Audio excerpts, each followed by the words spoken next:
my name is Hailey Chorn. I will be interviewing Bob for the March of Remembrance Scholarship. He is a second-generation Holocaust survivor, and we'll go ahead and get started.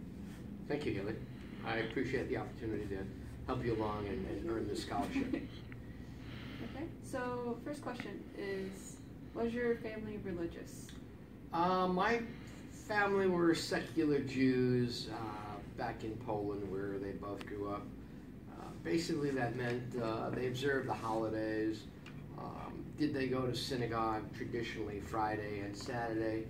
I heard my grandfather on my mother's side was somewhat religious, but other than that, no, just like us Jews back home here in the States, you know, some of us go and some don't. Okay, so how was your grandmother in religious ways? Oh, well, that's a good question. You know, I never met her, but I just heard stories from both my mother and my father. The grandmothers, the mothers were the matriarchs. They ran the house. You know, the father went out, earned a living, but the mother, you know, darned the socks, did the cooking, did everything they had to do, make sure the kids got off to school, make sure there was food on the table, that when, you know, my father or my grandfather came home, that there was food there. Okay? And that was a traditional European mother's job. Okay, and so the second question is going to be, what did your parents do for a living? That's okay. My mother's family had a large bakery in Poland, in the town that they lived in, and my mother and her sisters and brothers would, after school, get on the carts and deliver baked goods to the communities that surrounding. And my mother, up until she passed, was a phenomenal baker. My dad, on the other hand, his family were butchers. His father had a slaughtering house where they slaughtered the animals and prepared them for kosher-style meat. My father learned that trade there in Poland because when he came to the States, he was a butcher. And until my dad was forced to retire because of medical conditions, my father had 7 butchers working for him back in the old days, as I like to refer to it. So. Okay, thank you. And do you remember experiencing anti-Semitism, like prejudice, when you were growing up? Well, growing up in Brooklyn, my parents came to the United States. I was 6 months old, in 1949, and we lived in a predominantly Jewish refugee type of neighborhood where all of my parents' friends were refugees, okay, all from Poland and Germany and other parts of Europe. And we were discriminated against. I mean, we were called all sorts of names growing up. Do you know what kind of people discriminated? They were the Christians that were discriminating against us, the same people that were silent during World War II. See, what you have to understand is that the world was silent. The Christian world, did nothing to protect the Jewish people that were being slaughtered, being annihilated in the camps. There were so many opportunities, and they did nothing. And your family? My family is Jewish, and you know, they managed to survive. No, like, were they discriminated whenever they were? Oh, well, no, but all of us were discriminated against, and that's why my father decided that he was going to get his own business and open his own business, and nobody would be able to tell him what to do. He would be his own boss, okay, and his own man, and that's what happened. Okay, and what did your family go through during the German invasion? Well, again, they were younger. You know, my mother told a story that the Germans came to her town and they round everybody up. Her mother and father were put on a truck, and her baby brother was beaten to death right in front of her. My mother didn't listen to the first command given by this officer, and he hit her in the face with the butt of his rifle, and my mother, until she passed, had that little scar on the cheek. My dad's family the same. My dad never saw anyone else. There was six kids. My father had 6 brothers and sisters, and of course my grandparents on his side. And after they were put on a truck, he never saw them again. My mother was with her three brothers, and her mom and dad, after they were put on a truck, never saw them again. So. Okay, and did your family try to immigrate in the 1930s? Actually, what happened was my father's mother, my grandmother on my father's side, her brother came to the States in the 30s. Oh wow, so she came. No, it would have been my father's uncle. Oh. And it was my father's uncle Joe who later on helped my parents emigrate to the United States. Okay, who helped come in 1935. He helped them, and actually we stayed with them for about 30 days until my father found the job and got their own apartment and so on. So. Okay.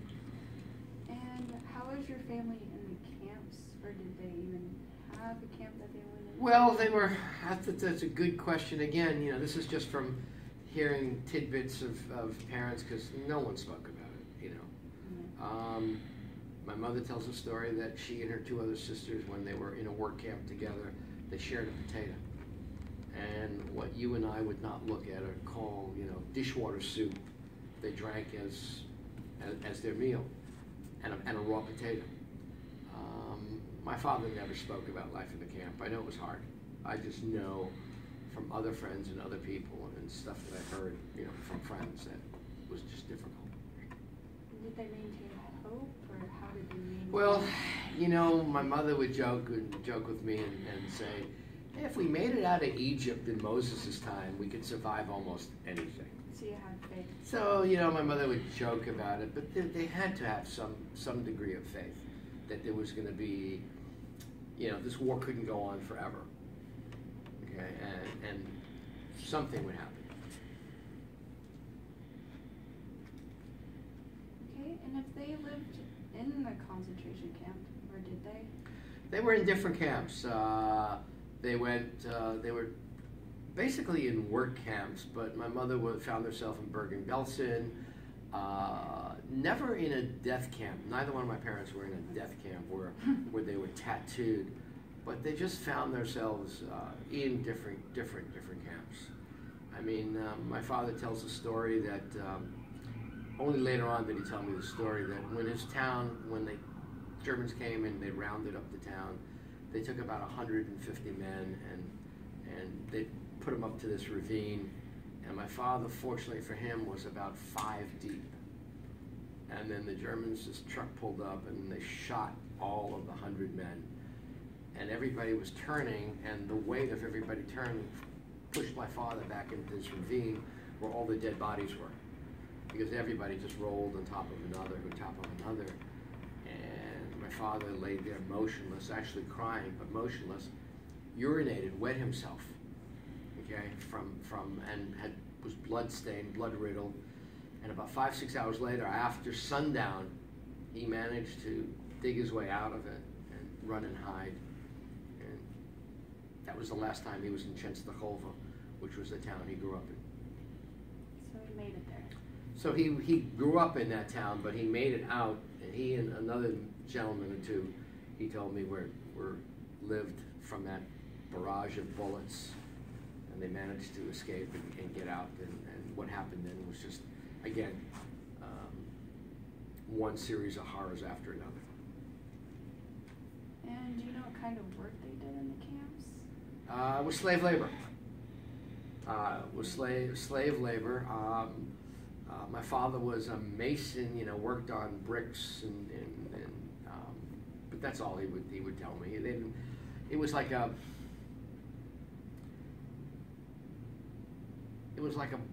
blind spot in his memory. He just didn't want to talk about it. The work he did in the camps, and again, there were so many atrocities that went on there. I know he wasn't involved, but he just saw so many things that. Did he ever describe the typical day he had A typical day was if he didn't get to the work line, okay, on time, he was beaten. They were given, what you and I would call 300 calories or 600 calories a day to live on, okay, and it was, potato, soup, bread, and again, stuff I wouldn't look at and give my dog as food. And how did the Holocaust influence your faith? Well, my parents came to the States. I was born in 1949 in a DP camp, in a displaced persons camp. And that's a cute story of how my father met my mother. Everybody, war's over, everybody's lonely. And my father was in uniform, and I have a picture of that. And the men were helping the women off the trucks. And my father says to this gal, basically, what are you doing later? I guess that's where I picked up my pickup lines with girls, with women. And out from behind the gal comes her mother, and she slaps my father on the wrist and says, she's pregnant, but her best friend is on the other truck. And that best friend was my mother. Okay, and that's how they met. And this couple stayed friends for 50 some odd years. Okay, so. All right, and can you say whether it was, I guess, it strengthened your faith, the Holocaust, or did it really weaken it? As I look back at it, I lost faith in humanity. It was a time when I was in high school, and all this was coming about, and I'd start hearing stories from my parents about the Holocaust, and I just lost faith in humanity and society as a whole. Because how could you let this happen to your fellow man? I don't care what faith. How could you let this happen to your fellow man? And it happened. But we haven't learned our lessons because we have all these genocides that are happening today, from right now in ISIS, them killing Christians, them killing, their fellow, Sunnis, go back to Armenia in 1950, and Sudan, and, the Turks killing. There's just so many to list. Okay, so. Did they form any friendships in the camp? Well, as I just said, they had this couple they met, and they met in the camp, and they were friends. But no, they met many friends. They met friends in the DP camp, and they all came to Brooklyn. They eventually. Did you ever give any of the names of them? Oh yeah, I knew some. I knew some of them. Well, there was my. I called them cousins because I had no cousins. Okay, but the children of the parents of the children of the folks that my parents met in the camps. There was Jack and Ida Wenger. There was Mark and Mark and Ida Moxon. Pardon me? How were they as a person? Well, I knew them growing up. They were like my only family. Okay, I didn't find out until I was about 12 or 13 years old that my mother found out that her other two sisters were still alive. It took, about 10, 12 years afterwards that she found out that she had a sister living in Germany and a sister living in Israel. So that was the extent of my family. So these friends that they developed, that they were very close with, became my extended family. Okay, and how did they cope with losing family and friends? How they well, they coped in silence. It's hard for, I remember when my kid brother passed away, I mourned for a little bit. And he died in, natural causes. He had a stroke at a young age, and he died, and a few months later I was fine. But, when you see family and friends beaten, when you see women raped, your loved ones raped in front of you by the SS officers, I don't know how anybody would cope with that. I heard a Holocaust survivor speak when I was in Israel last year at Yad Vashem at the Holocaust Memorial, and I said to him, and I was there with a bunch of my Christian friends, and I said, can you forgive what you saw? And he says, no, I can't forgive. Because when you see that happen, it's one thing when it happens to somebody else. Yeah. You read about somebody got killed, and this happened in the newspaper. But when you see a family, a brother, a sister, your mother, your father, becomes personal. it becomes very, very personal, and it's very hard to forgive at that point.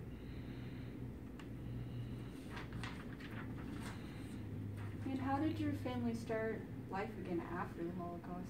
Well, good question. My Uncle Joe was in the tailoring business, was in the garment center. And he owned a small company, and he was going to stake my father to almost anything that my father wanted to do. And my father said, no, look, I've been a butcher by all my life. I didn't forget that, and I want to carry on my father's tradition, the occupation of his family. And so my Uncle Joe helped my father get his first job in a butcher store. And he worked there long hours. And this was in the United States? This was in 1950, because we came here June 30th, 1949, when I was 6 months old. So my father got a job in a butcher store, and he worked long hours, and he proved to be a very valuable employee. And at that point, he learned English, because my parents didn't speak English. Okay, my mother's, they both spoke Polish, Yiddish, German. They didn't speak English. So my father learned English. My mother was a very educated gal back home. She spoke 5, 6 languages. Yeah. And to this day, my mother can go from speaking English to speaking Hebrew, to speaking Russian, back to Polish, back to English. I once saw that at a wedding I went to with my family, and she was talking to a couple of doctors, and they were from different countries, and they went back. Kind of took on all the languages. She took out, she learned, she was good with languages. But so my father became a butcher, and eventually saved up enough and bought his own store, and then built another one, and then finally after the third one, he had reached the point where he says, it's time that everybody else do the cutting, and I just sit back and do the buying and be the boss. And that's what he did for the last 7, 8 years of his life before he was forced to sell his business because he developed a heart condition, and he medically retired at age 52, 53, I believe. And he lived to 84, so he had 30 years of good retirement. He enjoyed working. He loved being a butcher. Okay, he loved being a butcher, and he used to help the less fortunate people that he recognized as being poor that walked in the neighborhoods. He would always, give them some meat and give them stuff to take home, and so on. It's kind. Kind, yeah. Good home, good soul. And after the war, did your family learn what happened to the rest of your family? Well, the memorials, as I said, when I was about 10, 12, my mother found out that she had a brother, that she had 2 other sisters that were alive. There was an organization called the United Restitution Organization in New York, which you gave the family name and the names of brothers and sisters, and the U.S. had found these German files and the Polish files, and you were able to look up and find out if people were still alive or not. And they, unfortunately for my father, he found out he was the only survivor. I have a picture home of my father's family taken in 1919, and at that point my father was 4 years old, and he's got 4 brothers and sisters. After that picture, 2 more children were born to my then grandparents, and of course my father was the only survivor of that family. And of course my mother found out that she had 2 sisters, and it was great when she met them. My mother flew actually to Israel, because the one in Germany went to Israel, and they had a reunion there, and it was awesome. And then they came to visit my parents here in the States, and that's when I got to meet my aunts for the first time. That was good. But again, I was actually, they came in from my bar mitzvah when I was 13 years old. They came in for that event. So was it like a long process during this organization? It was a long process finding. Sometimes it took years because somebody else on the other side had to be looking. Had to post a name somewhere. There were newspapers, I was told, that people would put that information out. I'll tell you something that's very difficult for young people today to understand. And Yad Vashem is the Holocaust Memorial in Israel, and it's a big organization and stuff. When my dad died 15 years ago or so, he died of natural causes. So the death certificate said what? kidney failure, pneumonia, natural causes, an 84-year-old guy, you know. So I went to Yad Vashem and I looked up my parents' deaths, my grandparents' death certificate. And you know what the cause of death says? Murder. Just think of it, again, when you're looking at somebody that I never met, but of course my family, my blood, my loving relationship, I never met him. But I was startled, I was horrified when I saw the term murdered.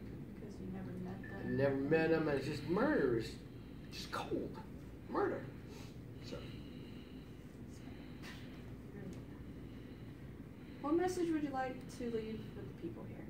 Well, the message I'd like to give, you know, the guys and gals, the young folks like yourself who are applying for the scholarship, high school and college kids, is we must never forget. Never forget, you know, the Holocaust. Never forget the genocides. Never forget what the, you know, we really have to love our fellow man, okay? And we have to, I hate to be political for a moment, Democrat or Republican, but we just have to love each other, okay? We're all God's children. We may worship God differently, but we're still God's children. And we're all going to get to heaven one day, okay? Because we're God's children. He loves us all. So how do we let this happen, okay, to God's children? Okay? We must do something to protect the next generation and the generation after, again, that this doesn't happen again. What would you like the people to remember about your family's experience in the Holocaust and just overall? You know, my parents raised a couple of great kids. My younger brother who passed away, my sister and I, and we're loving, good-natured people. We love everybody. You know, people who know me know that I've never met a stranger. Everyone is my friend. And that was my father as well. My father and my mother were the same way. And if anybody, you know, the message going forward is, if you remember the Horowitzes, they were always just fun people, loving people, you know, good parents. And my father and mother were great grandparents. So my kids, you know, still remember them today. They were good people. Good people. Well, they were great questions you asked. So I really, really like, you know, thank you for some of those questions. Okay. It I like to know more about things. Okay. More invested in it. Well, if you want, I'll show you some more pictures of my family. I like to. Okay. Mm-hmm.